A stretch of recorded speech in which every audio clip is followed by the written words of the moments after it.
Hello and welcome to another episode of Nathan Builds Robots. Today we're going to be taking a closer look at the Creality K2 Pro.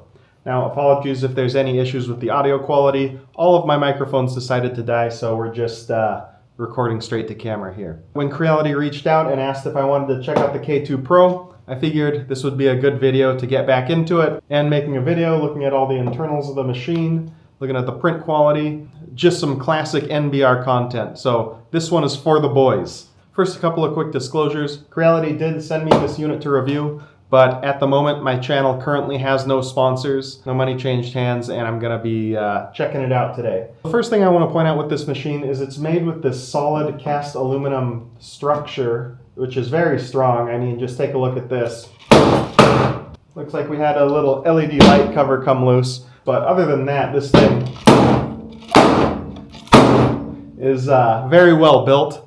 Some might say overbuilt, but I guess you can never have a 3D printer be too strong. If we take a look under the machine, you can see there's no bottom cover here. One thing that's a little bit different than the K2 Plus, which I reviewed earlier this year, is that there's only one stepper motor controlling both lead screws.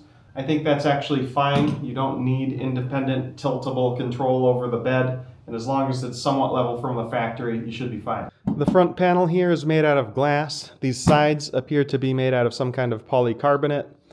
We've got nice hinges here and a generous amount of glue to make sure that this door stays attached. Now these sides on some previous models were glued into place, but on this one it looks like we've got a bunch of fasteners around the perimeter holding things in place. So if you really wanted to take these sides off and replace them with something else, maybe you had some custom 3D printed decorations you wanted to put on the side, you'd be able to do that.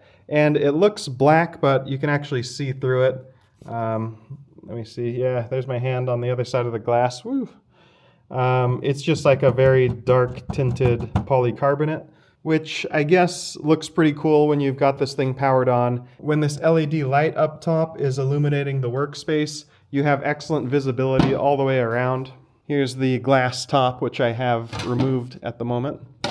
But once this is installed, you can see you've got excellent visibility over all the stuff that you're printing. And it looks a lot better when the lights are turned on, so we'll get that going soon.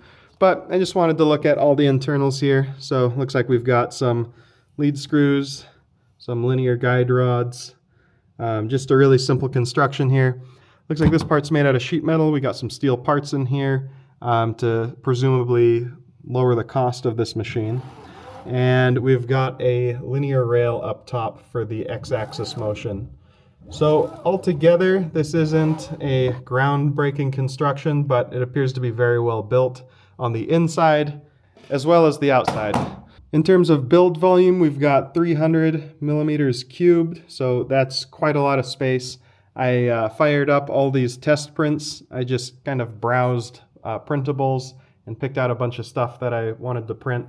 I did a bunch of tests that had different types of support material just to see how support material turns out on this printer.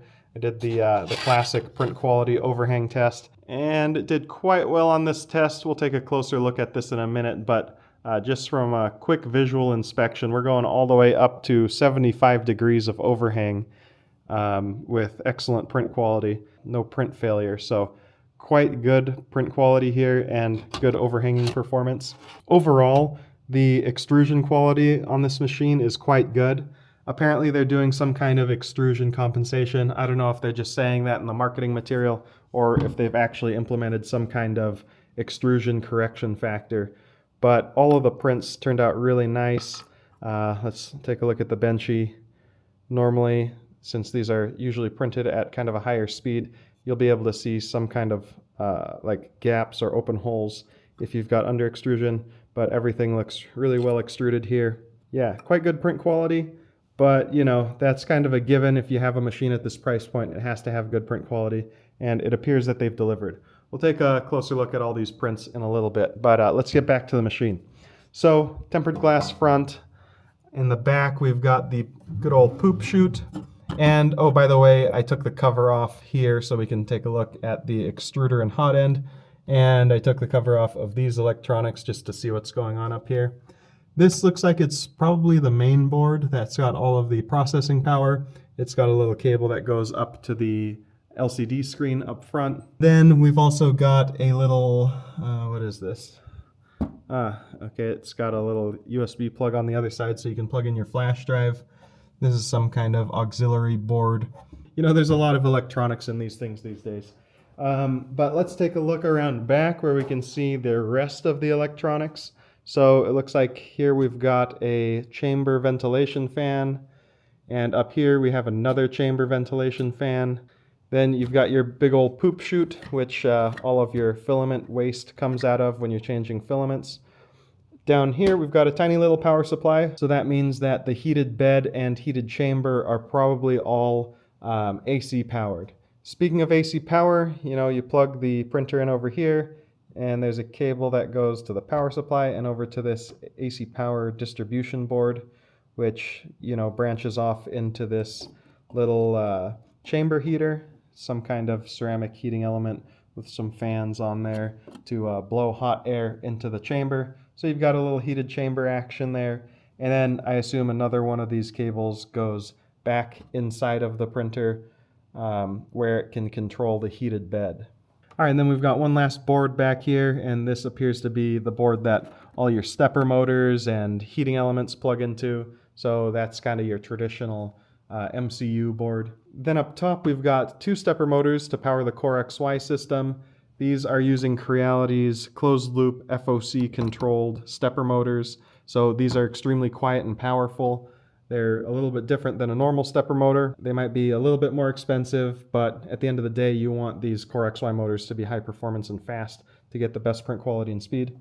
Down here, we've got one Z stepper motor, which moves the bed up and down, and this one is just a traditional stepper motor. You don't need quite as much speed or resolution for that axis because just reasons. You don't really need it down there. Now that I've taken a couple of these apart, it doesn't look quite so intimidating. The main difference is you've just got a couple of extra boards that are up in this chamber area.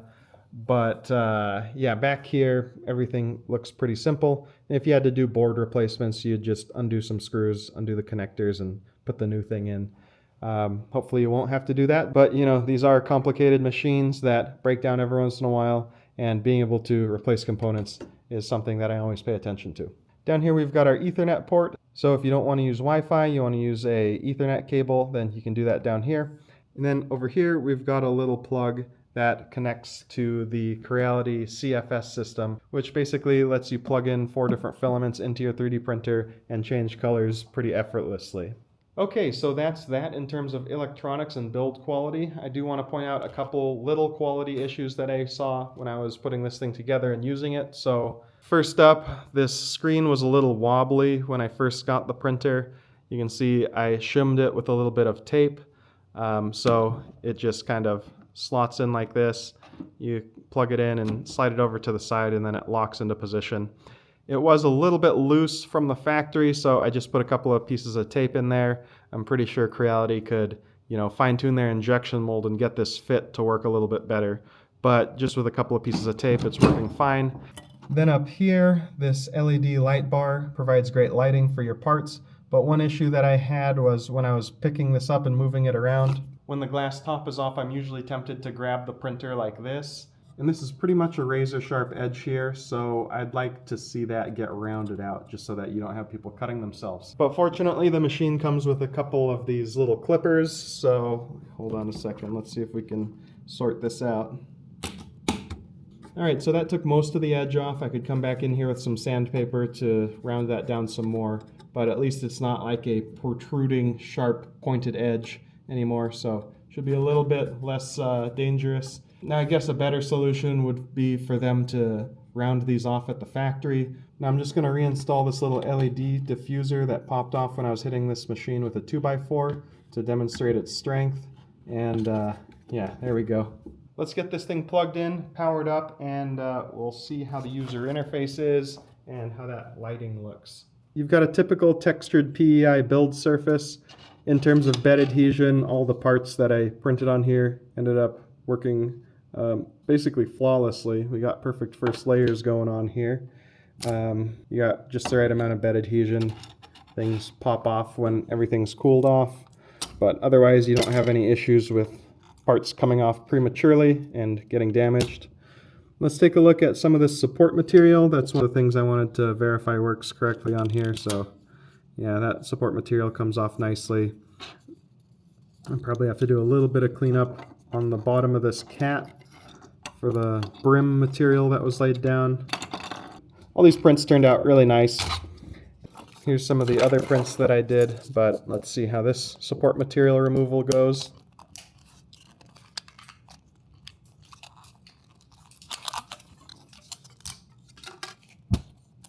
Yeah, that's nice.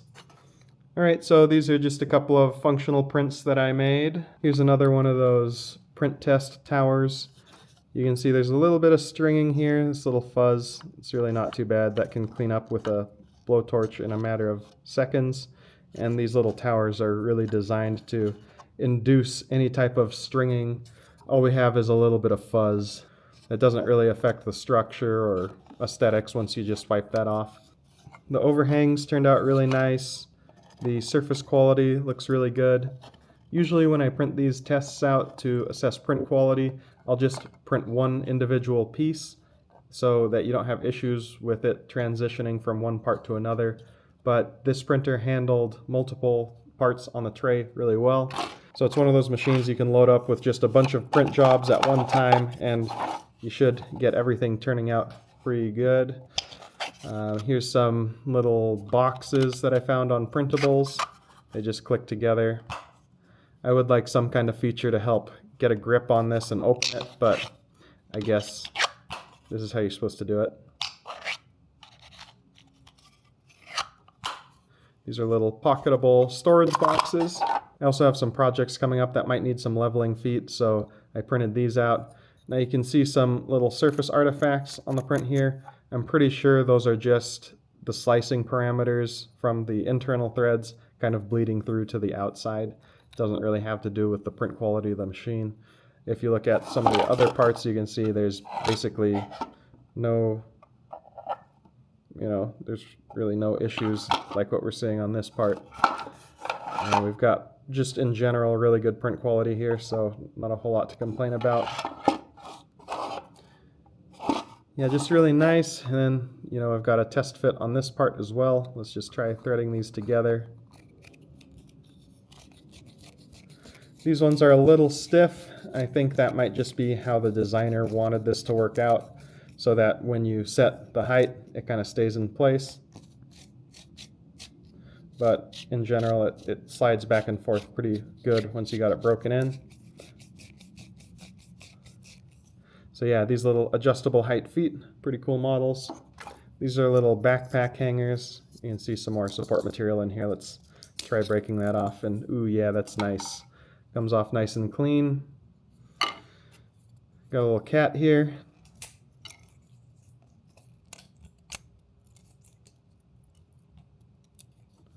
Great print quality. A little bit of string here on this black filament. I did all sorts of different support types just to see how, tree supports and standard support material worked out, and it seemed to handle everything quite well. So enough with that. I think print quality is pretty darn good. I don't have anything to complain about here. I sliced all of these models using Creality print, and I've basically just been printing a bunch of random stuff since I got the machine up and running. Yeah, looks good. It's probably the best print quality I've gotten off of a Creality machine to date. I mean, I don't think there's really much to differentiate this print quality than any other printer on the market.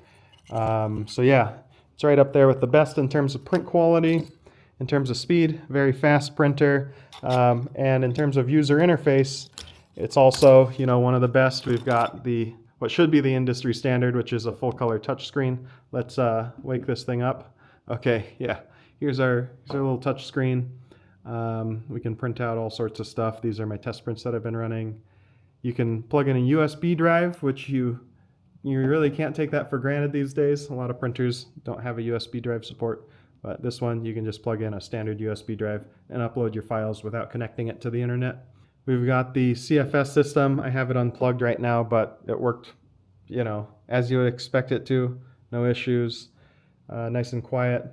Let's fire up a print and see how loud the machine is though, because that's something that I always like to test on these machines. We'll bust out the decibel reader and see exactly how much noise this thing makes.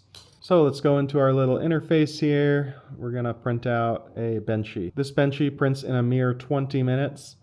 I don't have the CFS plugged in or any material attached to the printer, so hold on a sec, let me get this going. I'm gonna plug in the CFS system. Now I kind of have it in an awkward position off to the side here, just because I have the short Bowden tube installed right now, and I don't want to set it up on the top because I want to be able to look down at my 3D prints as they're printing, just to kind of get a better view of what's going on with this machine. All right, so the machine's powered up. One thing that I really like about it is it's making zero noise. There's no fans that are active. There's no power supply fans or mainboard fans that turn on when you just have the machine powered up.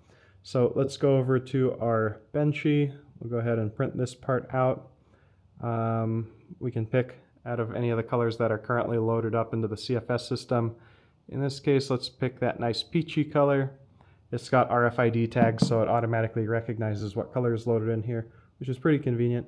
We're going to turn off the calibration just to have this thing get started a little bit faster. And with that, we can go ahead and hit print.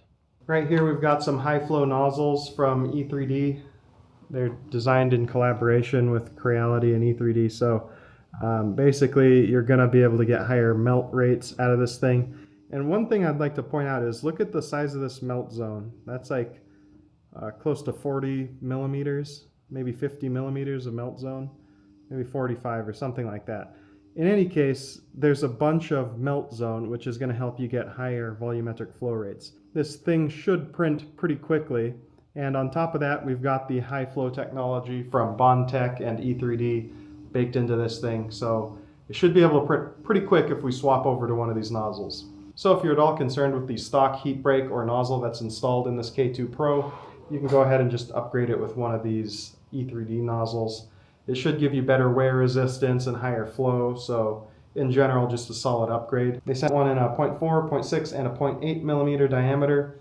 What I'll probably end up doing a little later is plugging in this 0.8 millimeter diameter nozzle and doing some fun stuff and some higher flow printing. But for now, let's just check out how this machine's working. It looks like the CFS system is loading up the peachy colored filament there. That's all loaded into the machine. The nozzle's parked at the back and it's just purging some material into the little waste chute back there. Looks like the filament transitioned from white to that peachy color. Let's close everything up and just listen to the machine and take a look at things. So one thing that you really notice about this machine when you first start using it is how big this front window is. You can see the entire workspace here. There's no obstructions via thick bezels on the sides or the front gantry covering things up. It's just, you get a really good view of everything that's printing here, and I do like that. Even through the sides, it's a little dark. When all the lights are off, you can see in there pretty easily. But right now this polycarbonate is a little bit too dark. We do have some rattly crap going on in the back. I thought I could get away with just putting a couple of these screws in, but with a machine this fast, it's going to vibrate around if you don't get everything fastened down. Just because of the speeds and accelerations this machine is pushing. So, got to put the rest of the back panel screws on. I thought I could get away with just putting like 4 screws in and calling it a day, but let's just put them all back in there. Especially if we're going to be doing a sound test, I want to make sure that those rattles aren't adding any additional decibels. Alright, we got most of the screws back in now, so that shouldn't rattle quite so much. And let's take some decibel readings to see how loud the machine is. Alright, we're going to do our standard 1 arm's length away, and then we'll start looking at the decibel readings. So it looks like on average it's about 47 decibels of noise. When it's doing some higher accelerations and moving around a lot, and we're getting little chirps coming out of this CFS machine, it's peaking up around 50 decibels, which really altogether is really good performance for a machine that's as large and as fast as this thing is. We've got a bunch of fans running, but thanks to this door, we don't have to deal with the noise of, all that speed. If we open up the door though, you can tell it's making quite a bit of noise. Do our arm's length away with the door open. So yeah, this thing is pretty well sealed and it's knocking 9 to 10 decibels off of the sound ratings just from having this nice enclosure. All right, let's take a look around the machine a little bit more before we come to our final conclusions. One thing is this window in the top is absolutely massive. That's why I wanted to take the CFS unit off of the top so we can enjoy this nice, huge panoramic view we have of everything that the printer is doing. This is just a really great view.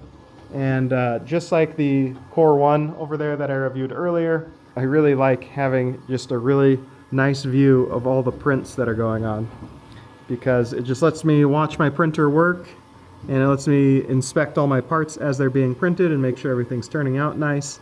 It's just a really nice feature, and I like seeing all the machinery doing its thing. Here's the front cover, which I'll install. I had it removed for basically the entire review, but let's just pop this on the front. Okay, I think that's good. And then you can also remove this top cover to get an even better view of everything that's going on in here. All of these prints were PLA, but since this machine has an active chamber heater and all of the components are rated for somewhat elevated temperatures, you can print stuff like carbon fiber reinforced materials with high tensile strength and all that kind of stuff. But for me, I print most of my stuff out of PLA, and I like that this machine is able to print just fine, even with this top lid closed. All the prints that I made were PLA with the lid closed, and I hadn't had any issues. It must be ventilating some air out of this back vent or something to be able to keep the temperatures down in there. But in any case, everything's printing good and I'm happy with the performance. Here's an example of the extruder. They sent me an extra extruder. I don't really need it, but I like having an extra one to look at just to see how everything works. It's mostly plastic injection molded with a few metal parts. Looks like it's using an LGX style teeth so it can push the filament through more easily. Nice little extruder module. And I was looking at the documentation and it looks like this thing is pretty easy to replace since all the screws are accessible from the front. And the other thing about having these massive panoramic windows is you have plenty of room to get your hands in there to be able to work on it. So yeah, this is a pretty nice machine overall. I do enjoy it, and it'll probably become my new favorite printer to print with. As these printers come out, they just keep getting better and better. So I'll typically use the most recent one that any manufacturer sends me. Altogether, I think it's one of the best, most well-rounded packages of a printer that Creality has produced to date. And I think actually, you know, Creality used to be kind of a lower tier brand, but at this point, they've got print quality and features that rival the highest tier brands. So, you know, that's pretty cool. Also, that aluminum frame is quite impressive. One thing that I feel like I should bring up is the fact that Creality is one of the most modder-friendly brands out there. Now, it's a little bit different with how complex the electronics have gotten these days. And I thought the same thing about the K1 series. I thought, you know, this thing is getting a little complicated. I don't know who's going to be modding this stuff. But I've actually ended up installing quite a few mods on my K1. It's pretty easy to take apart and fix things and repair things. And since Creality runs a version of Clipper, and we've got a huge modding community built around the brand, it just means that you're able to do more modifications and custom stuff than you can typically do with most brands. Especially some of the other main 3D printer brands out there seem to be actively hostile towards people that want to modify their machines. It's just refreshing to see a company like Creality, which really embraces that and is like, hey, if you want to flash the firmware on there, go ahead. We're even going to launch it with third-party modifications supported on the machine. And I'm sure as time goes by, we'll get even more mods coming out for this thing. That insanely stiff frame is actually a huge boon for anyone who wants to do modding, because one of the hardest things to do is to build a printer frame that's stiff enough to handle higher accelerations and speeds. But with this cast aluminum frame, it's got to be basically the strongest thing on the market. The only thing that could be stronger is a solid steel frame. A lot of companies are making their frames out of sheet metal, so they're a little wobbly and rickety. This thing, however, being built super sturdily, means that if you install some crazy gigantic motors onto this machine, and beef up some of the other components, you'll probably be able to get 1 meter plus print speeds with a gigantic build volume supported with this machine. Printers just keep getting bigger and bigger, but one thing that I noticed when I was picking out my test prints for this print job is I had a hard time filling up this 300 by 300 millimeter tray. I don't know if it's just me, but that's like a lot of stuff. So I printed out about 4 mostly full trays on this machine, and each print job only took about 5 hours. So this is the type of machine that you can set up with a ton of print jobs, just be churning out parts. So yeah, can't really say enough good things about it. Pretty good machine, and it'll be one of my favorite prototyping machines. Especially with this great panoramic view that I get of everything, it just makes everything a whole lot more fun to just print and watch things work. Let's get some shots of this thing in action.